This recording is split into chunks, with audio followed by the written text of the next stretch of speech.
Hello guys, कैसे हैं आप। चलिए आज हम एक नई स्टोरी की शुरुआत करते हैं। तो ये एक स्टोरी है प्यारी सी छोटी सी क्यूट सी गुड़िया रानी की। एक प्यारी सी छोटी सी लड़की रहती है, उसके बहुत ज़्यादा ड्रीम्स रहते हैं कि मैं बड़ी होंगी, मेरी शादी होगी, मेरे लिए एक राजकुमार आएगा एंड दिस टाइप के ही। आपको तो पता है क्योंकि हमारे यहाँ लड़कियाँ छोटे से ही सोचने लगती हैं कि हमारी ज़िंदगी में क्या क्या होगा। वो पहले से ही सोचती रहती हैं और खुश होती रहती हैं कि हाँ, मेरे लिए एक गुड्डा राजा आएगा, मुझे दुल्हनिया बना के ले जाएगा। और फिर हम लोग जैसे राजा रानी की कहानी होती है ना, वैसे ही हमेशा हैप्पी रहेंगे। पर कौन जानता है कि जो इस गुड़िया रानी के मन में था वो होना था, या इसकी कहानी ऐसे ही लड़खड़ा जाएगी जैसे कि ये लड़खड़ा गई। क्या कोई होगा जिसे संभालेगा, या फिर इस गुड़िया रानी की कहानी ऐसी ही रही आएगी। तो फिर ये गुड़िया रानी धीरे धीरे छोटी सी गुड़िया रानी से एक प्यारी सी नन्ही सी बड़ी सी गुड़िया रानी हो जाती है। और हमारी बड़ी सी गुड़िया रानी अब बड़ी होती है तो फिर तो वो राजा रानी की कहानी से बाहर आ जाती है, राजकुमार की दुनिया से। वो सोचती है कि ऐसा रियल लाइफ में नहीं होता।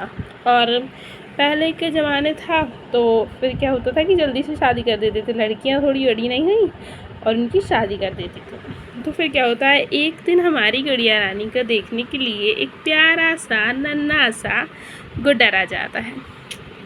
और गुड्डा राजा और गुड़िया रानी दोनों ही बात करते हैं, बैठते हैं, तो दोनों एक दूसरे को पसंद कर लेते हैं।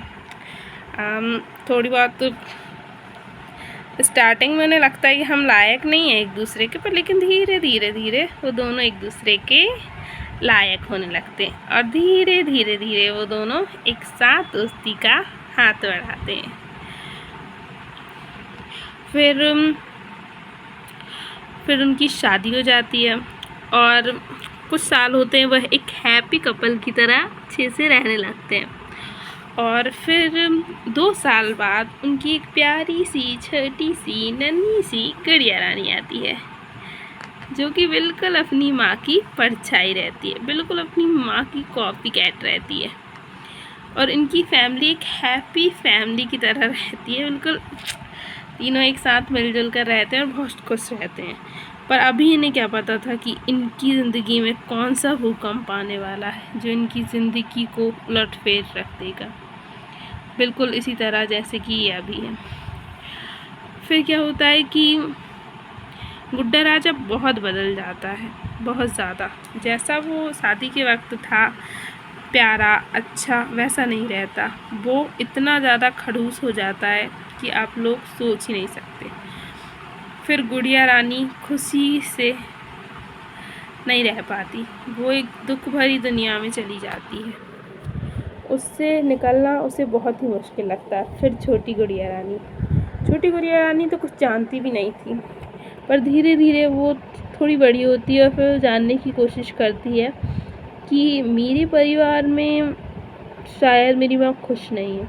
उस खुशी का कारण, उस दुख का कारण, उस खुश ना होने का कारण क्या है। तो गुड़िया रानी आती है एक दिन और अपनी माँ से बोलती है, मम्मा आप दुखी क्यों हो, मम्मा आप खुश क्यों नहीं हो। उसकी माँ उसे कुछ जवाब नहीं देती और उसे गले से लगा लेती है और बस रोने लगती है। फिर वो सोचती है कि मम्मा के पास जवाब नहीं था, मैं पापा के पास जाती हूँ। धीरे धीरे पापा के पास जाती है। पापा बोलते इतनी अच्छी लाइफ है, सब कुछ है, पैसा है, फिर तुम्हें क्या चीज़ की कमी, दुखी हो तो रहे आओ। अब आप लोग भी नहीं समझ पा रहे होंगे कि सही तो बोल रहा है गुड्डा राजा।